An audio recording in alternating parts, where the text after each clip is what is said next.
Welcome, everyone, to the Adjusted for Risk podcast here from the shores of Lake Tahoe. So, the highly anticipated July inflation report was released this week. And in the better than expected report, year over year headline inflation fell to 8.5 from 9.1 during the previous month.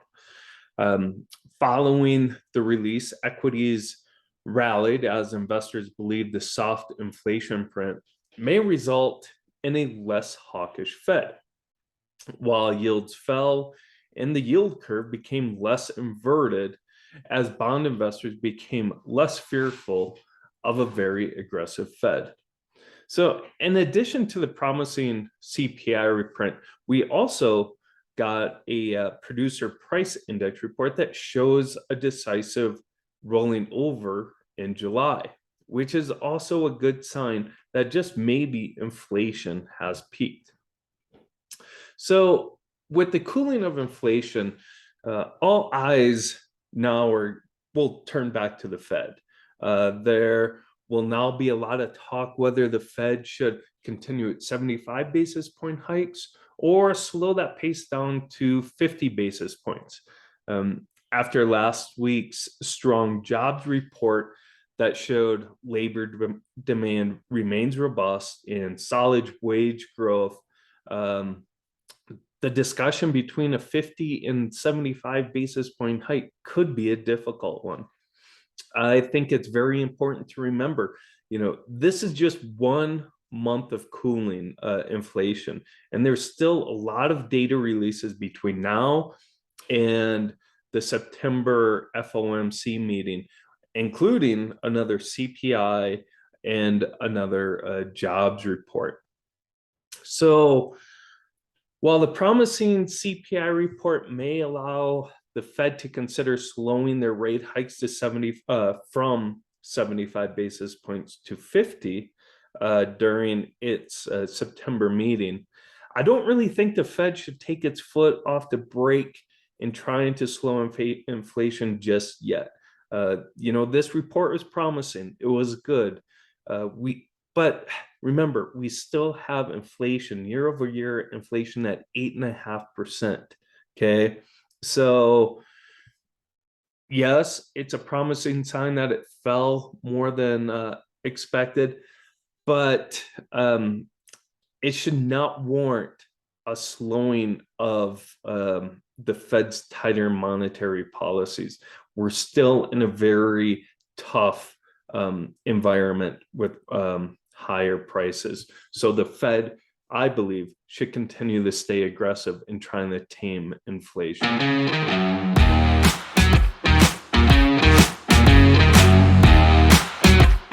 So staying sharp. Typically, I'm an equities guy. I enjoy equities. I like them better than the fixed income market. But it would really be very short-sighted of myself not to follow the bond market, as the bond market provides loads of information about markets in the economy. In fact, I think all investment professionals should keep a close eye on the bond market, regardless of what investment specialty he or she focuses on. One aspect of the bond market that I've had a strong interest in over the years has been corporate high yield spreads. Economically sensitive corporate bonds can tell us a lot about how investors feel about the future health of the economy. High yield credit markets are forecasting a moderate recession with spreads near 600 basis points back on July 5th. Okay. But today, those spreads have narrowed to 420 basis points, which has signaled that credit markets are now much more optimistic about the future of the economy, and some of the economic stress has been removed. Interestingly, despite the uncertainty and the volatility in markets, high yield option adjusted spreads never came close to reaching that dreaded 1,000 basis point level, which typically has a high probability of a looming recession. In fact, the widest the spread reached since the peak of the pandemic was 600 basis points back on July 5th. So it's interesting when you look at all these different stories, and I talked about it last week. There's a lot of conflicting messages, but when you look at the spreads, the credit spreads, it doesn't signal a lot of stress in the economy. In fact, there's been a lot of volatility in those spreads, and they've really come down quite quickly since July 5th. And that steep narrowing of spreads also brings in the question whether the window of opportunity to add exposure to high yield bonds has closed.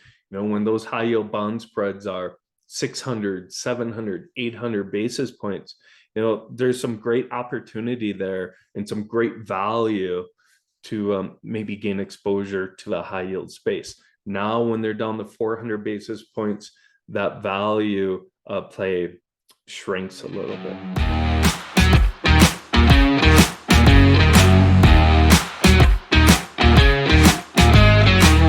So moving along to Nauman's musings.